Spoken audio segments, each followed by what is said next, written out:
Oke, assalamualaikum warahmatullahi wabarakatuh. Kembali bersama saya Geni Nugraha. Teman-teman, di konten kali ini saya balik lagi ke konten yang namanya anosmia. Ya, mau nggak mau, saya jawab lah. Ini jawabnya tapi di Q&A. Wes, ngalamin juga ya saya membuat konten selama 2 tahun, ngalamin juga saya bikin konten yang Q&A karena memang banyak sekali yang berkomentar ya di kolom komentar. Bahkan ada nih salah satu orang yang memang berkomentar bahwa saya itu adalah apoteker sesat katanya. Konten saya sesat katanya. Yang dimana apa ya, masa apoteker harus menyuruh enjoy katanya. Lupa lagi nih, bentar-bentar saya cari dulu ya. Saya cari dulu ininya, apa kata-katanya ya. Ini lumayan juga sih. Agak gimana ya? Agak agak rudet gitu ke sayanya. Sebentar, bentar. Mana dia? Nah, ini apoteker cerita tentang penyakit terus bilang enjoy sedangkan tidak pernah suap.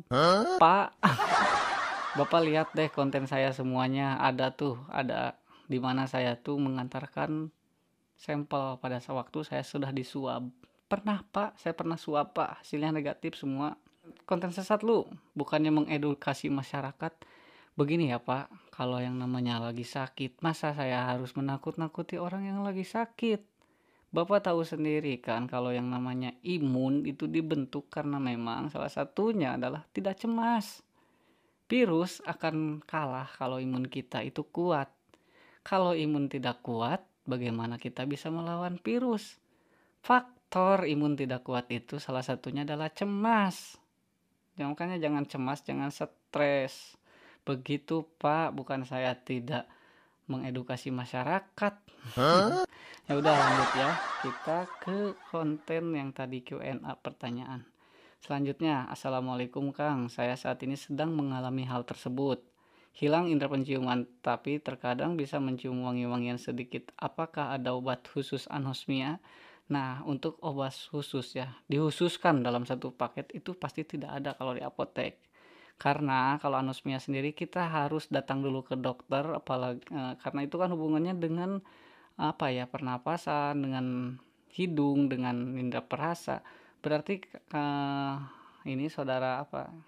Anda berarti harus ke dokter dulu, dokter THT. Lalu nanti dokter mendiagnosa lalu memberi resep dan resep itu bisa dibeli di apotek. Saya yakin obatnya pasti obat golongan obat keras. Nah, untuk obat sendiri sudah saya jelaskan di konten sebelumnya untuk obat golongan-golongan ya, ada 6 golongan. Seperti itu mungkin ya. Oke, lanjut lagi. Alhamdulillah kalau banyak yang ngalamin, aduh masa banyak yang ngalamin, alhamdulillah, Allahu Akbar. Nah, merasa panik banget saya berpikir apa positif COVID atau suami saya mengingatkan saya itu cuman flu katanya.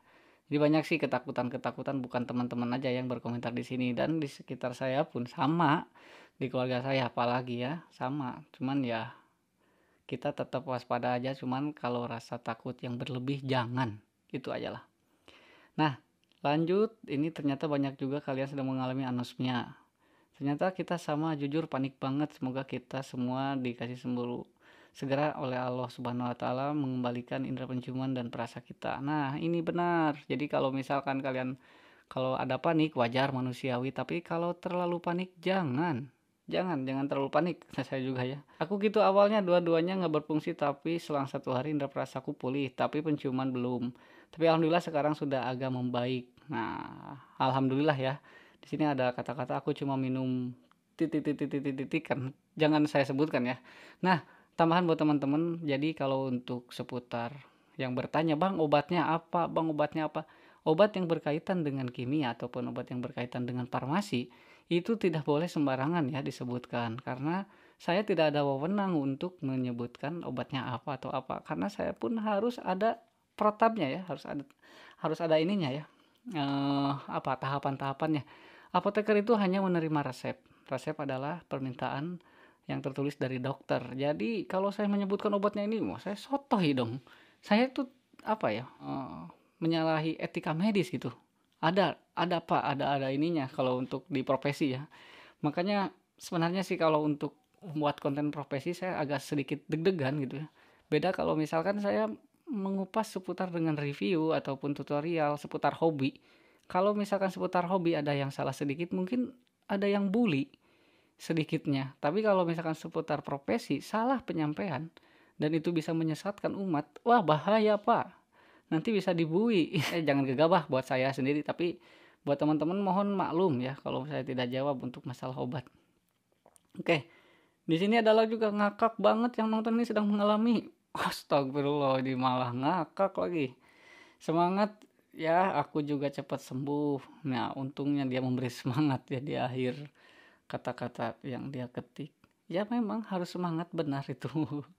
Nah, ini yang aku alami sekarang, nggak bisa nyium apa-apa. Ya, mudah-mudahan cepat sembuh. Nah, terus lanjut lagi. Mohon doanya teman-teman, saya sudah seminggu isoman lidah, isoman itu mungkin isolasi mandiri mungkin.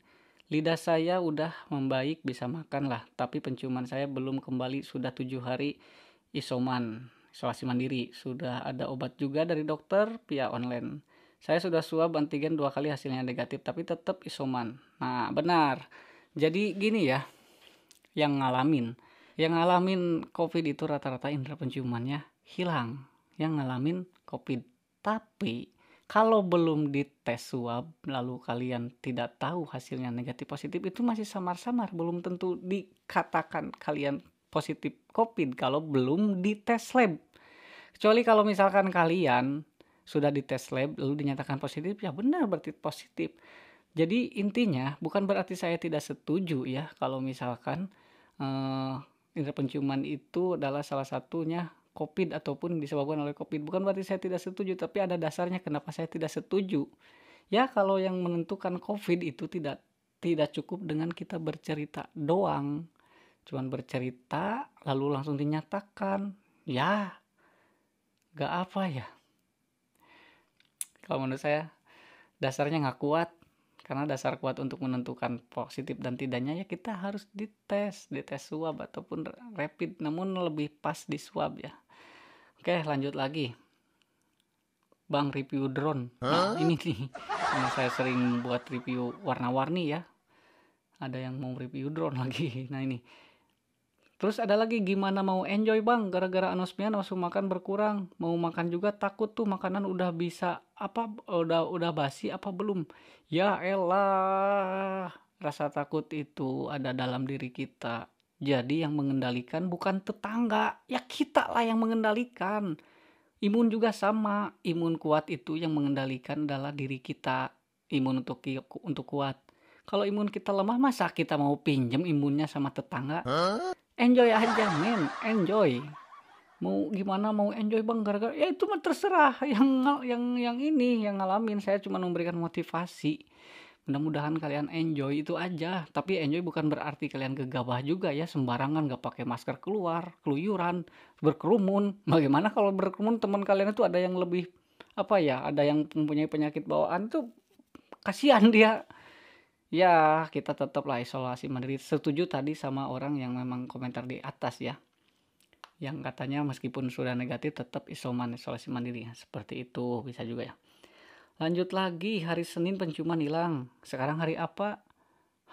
Mau hari Jumat ya besok. Ya mudah-mudahan cepat sembuh ya, Mbak Yuli. Di sini ada lagi. Aku udah hampir 3 minggu tapi baru nyium sedikit, itu pun harus jarak dekat banget. Nah, itu udah hampir-hampiran ya. Udah hampir-hampiran mau sembuh biasanya. Nah, begini lagi ya. Terus kalau misalkan ada lagi nih di sini, resepnya apa sih buat apa selain dari obat, resepnya? Ya kalau alternatif saya pribadi, saya penguapan, sudah saya jelaskan kan di konten sebelumnya. Penguapan pakai dedaunan, direbus, lalu uapnya dihirup. Dan itu pun apa ya? Menghirup uap yang seperti itu sudah biasa ya, sudah biasa saya lakukan pada waktu memang sebelum anosmia. Dan itu rasanya gimana ya? Ngemplong gitu. Enak lah plong. Pakai dedaunan tuh 11 daun ya, tapi yang berbeda. Itu saya pribadi ya. Kalau teman-teman ya telangkung teman-teman ya. Telangkung itu apa bahasa Indonesianya ya? Ya terserah, mungkin terserah teman-teman. Oke, lanjut ya. Nah, sama persis Pak, saya juga ngalamin. Jangan panik dan tetap berdoa sambil ikhtiar. Terima kasih infonya, semoga bermanfaat bagi kita semua. Amin. Ya sama-sama ya. Tur nuhun abdi oge gitu. Oke, lanjut lagi. Saya udah 4 hari ini belum sembuh. gak apa-apa, belum waktunya. Saya 1 bulan lebih, Mas. Ini baru 4 hari. Nikmati saja, syukuri saja. Untung indera penciuman yang hilang pada saat ini kita diberi cobaan. Coba kalau misalkan kita diberi kehilangan ya, kehilangan keluarga ataupun kehilangan kehilangan kepercayaan dari orang lain. Kita masih alhamdulillah kehilangan indera penciuman hilang yang nantinya juga insya Allah bakal sembuh. Asal kitanya yakin, terus berdoa, berikhtiar, berobat. Ya kalau perlu, kalau misalkan kalian penasaran, benar-benar penasaran, di swab. Kalau misalkan ada nih yang banyak berkomentar di sini ya, saya ingin di swab tapi takut dinyatakan COVID. Ya mau gimana? Terus kalian rasa ya solusinya jadi gimana dong kalau begitu? Kan bingung. Saya juga kebalasnya juga bingung. Ya harus ada resikonya ya kita. Kalau misalkan kita merasa takut yang was-was, ya kita harus siap menghadapi resiko. Di swab, kalau dinyatakan positif, berarti kalian sudah bisa kan, sudah tahu, bukan sudah bisa, sudah tahu berarti kalian apa yang harus kalian lakukan ketika kalian sudah dinyatakan positif. Saya kemarin pilek dan saya kehilangan indera penciuman saya, tetapi saat hidung tidak pilek pun indera penciuman saya belum kembali, tapi kalau mau makan masih enak. Kira-kira efek flu atau apa ya? Kalau awalnya pilek, ya memang pilek ya awalnya ini. Efek pilek. Nah, begini ya. Biasanya ini gejala lanjutan kalau anosmia. Kalau biasanya dari pilek dulu baru jadi anosmia, dari alergi baru anosmia, dari virus baru anosmia.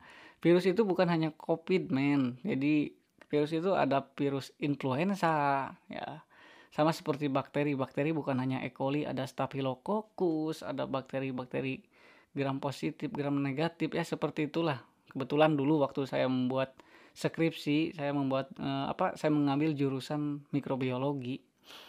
Jadi sedikitnya lah tahu dasar-dasarnya ya. Tapi di sini saya hanya ingin menegaskan buat teman-teman yang lagi ngalamin sekarang nih, khususnya yang lagi ngalamin. Kalau kalian panik, udah disuap aja. Kalian ambil resikonya. Mau positif, mau negatif. Syukur-syukur kalian negatif. Kalau negatif, udah diam. Banyak makan, banyak ini. Berjemur, jangan panik lagi. Kalau udah tahu negatif, ngapain harus panik kalau udah tahunya negatif? Nah, sekarang yang udah positif, ya kalian jangan panik juga kalau yang udah terpapar, karena itu bisa dilawan dengan imun kita. Makan yang banyak, jangan jangan sampai kita sedang merasa sakit lalu makan pun jadi kurang enak. Jangan sampai seperti itu teman-teman, bahaya nantinya. Minum juga banyak, ya berjemur harus. Sekarang, nah ada yang berkomentar, sekarang kan musimnya musim hujan ini nih, ya itu mah gimana ya, bingung ya kalau untuk melawan cuaca. Tapi mudah-mudahan lah tidak selamanya mendung mungkin ya. Tetap kita sempatkan untuk menjemur, karena berjemur itu bisa meningkatkan imun juga. Yang selain dari itu kita bisa mengambil vitamin D dari paparan matahari. Vitamin D itu tapi dari jam berapa sampai jam berapa? Kalau siang-siang ya puyeng lah kalau lama-lama siang-siang kita berjemur ya. Nah, mungkin teman-teman sedikit lah, karena sebenarnya saya tuh membuat konten anosmia seperti ini agak sedikit deg-degan juga sih. Tapi nggak apa-apalah, intinya saya hanya memberikan motivasi, memberikan agar teman-teman tidak terlalu panik menghadapi indera penciuman hilang. Kalian yang sudah terpapar, mudah-mudahan cepat sembuh dan pulih kembali ya. Dan kalian yang memang masih tanya jawab dengan diri kalian, dengan bayangan kalian, dengan perasaan kalian yang bisa menyebabkan kecemasan yang sangat besar, menurut saya mending disuap aja lah, solusinya itu ya.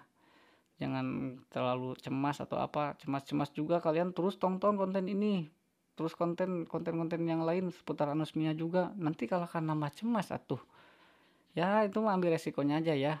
Kalian mau positif berarti resikonya seperti ini, negatif resikonya seperti ini. Dan jangan lupa, sehebat apapun obat kalian, kalian hanya berupaya.